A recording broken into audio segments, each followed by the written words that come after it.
Hi, everyone. Welcome to Sports Broadcasting Center. Along with Brian Putman and Ethan Gabrias, I'm Michael Mursky. Mike Trout has played in just one playoff series in his remarkable 10-year big league career, and that was 8 years ago. But this might be the year. Trout and reigning American League MVP Shoi Otani make a run in October for the Los Angeles Angels.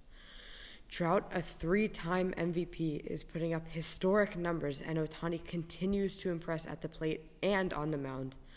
Earlier this season, Otani hit his 100th career home run, becoming the second player in MLB history to hit at least 100 homers as a batter and 250 strikeouts as a pitcher.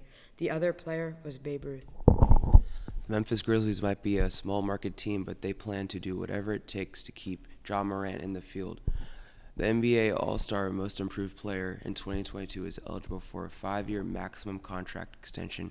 Grizzlies general manager Zach Kaiman says he intends to keep the team's core in place, as well as making sure that Morant stays in Memphis for a long period of time.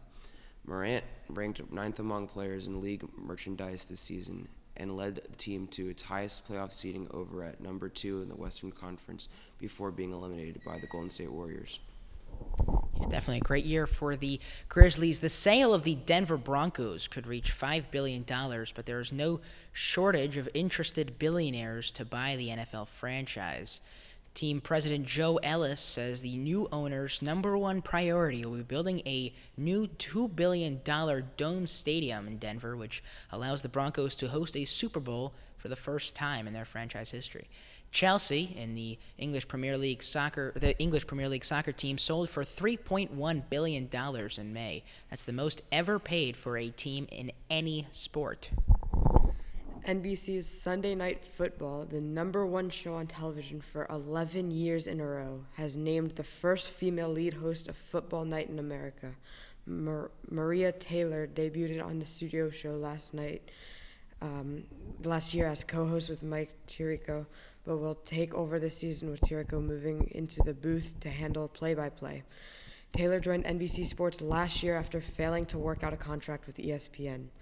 The NFL kicks off the 2022 season on NBC September 8th when the defending Super Bowl champion Rams host the Bills.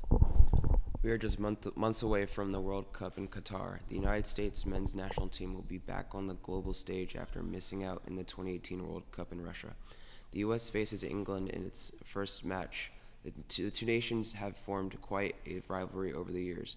In 1950, the United States pulled off one of the greatest upsets in World Cup history, winning 1-0 over the heavily favored Brits. Only 4 Americans returned from the disappointing 2018 team, including Chelsea star forward Christian Pulisic.